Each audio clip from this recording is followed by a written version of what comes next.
Mesdames, Messieurs, pourquoi le peuple congolais ne se libérera pas du dictateur Denis Sassou Nguesso, les fesses sur la chaise?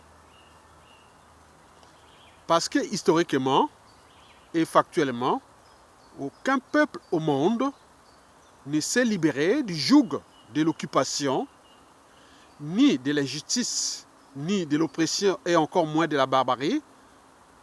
Les fesses sur la chaise.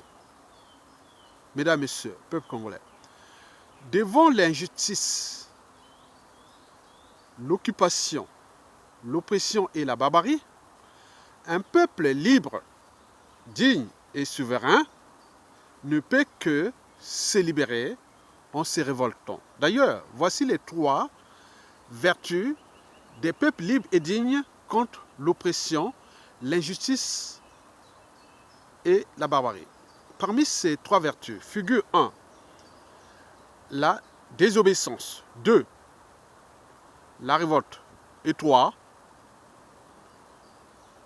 la résistance. Mesdames, Messieurs, peuple congolais, par la désobéissance et la révolte, le peuple arrache sa liberté et sa dignité.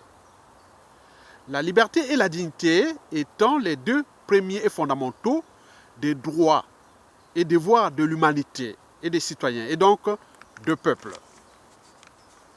Mesdames, Messieurs, peuple congolais, les peuples qui sont libres et dignes l'ont certainement mérité. Et pourquoi? Parce que quand il arrive une situation d'occupation, d'injustice, d'oppression et de la barbarie, ils s'indignent toujours. Parce que c'est émotionnel, parce que nous sommes humains.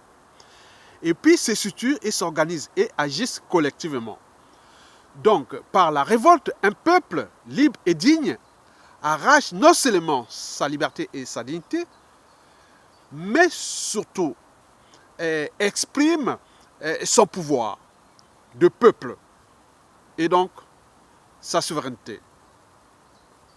Mesdames, Messieurs, peuple congolais, voilà donc les enjeux de Denis Sassou Nguesso dégagent. Car si nous ne faisons pas attention, le danger n'est plus derrière nous, il est devant nous. Parce qu'avec un tel peuple, oui, les dangers encore devant nous. Et tenons compte de la réalité. Sassou Nguesso a pu détruire, ruiner et faire jouer avec ce peuple en toute impunité après lui combien d'autres victimes. C'est tout le questionnement. Sassou Nguesso a détruit des millions de vies, surendetté pour rien, ruiné et détruit ce peuple, qu'il est en train d'en abuser, comme dans un jeu de chèques ou de dames, et dirons même dans un bowling. Et donc, après lui, combien d'autres victimes? C'est tout le questionnement. Mesdames, Messieurs, peuple congolais, je voulais toujours dire que la peur envers le dictateur Denis Sassou Nguesso est imaginaire.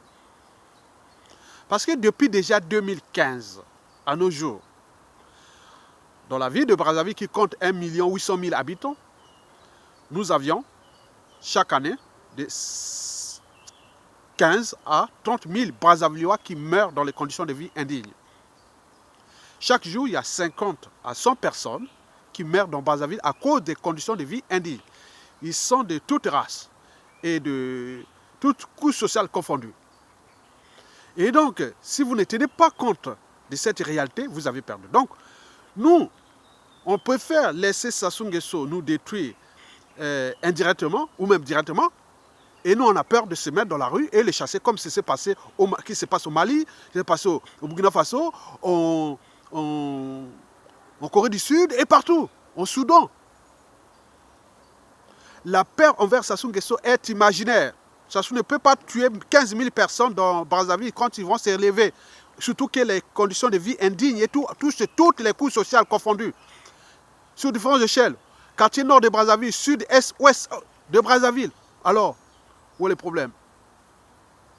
Donc la peur envers Sassou est imaginaire.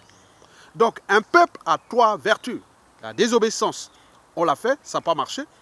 La résistance, on n'a pas marché. Il reste maintenant la révolte. Par la révolte, nous allons faire peur à Sassou Nguesso et aussi après Sassou Nguesso. Parce que les gens disent, ah tiens, le peuple là s'est soulevé, ah, n'essayez pas. Mais si on laisse s'asseoir partir comme un être mortel et nous laisser une merde, et demain, nous aurons, nous comme nous sommes entraînés, conditionnés, et dressés même contre nous, en tenant compte de notre anthropologie politique, sociale et culturelle qui n'est pas bonne, donc vous avez des ennemis que vous avez préparés pour régler des comptes les uns et les autres, puisque le peuple là ne sera que là comme un peuple assisté, parce que c'est un peuple atypique.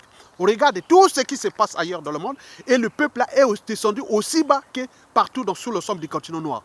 Mais il est capable de se mettre ensemble, en s'affranchissant de cette classe politique-là, en prenant les responsabilités du peuple et construire une nouvelle dynamique de la transition politique consensuelle qui doit être obligatoire, puisque si nous ne prenons pas conscience de cette transition obligatoire, nous rentrerons dans une période trouble et pour de nombreuses années. Mesdames, Messieurs, peuple congolais, je vous remercie.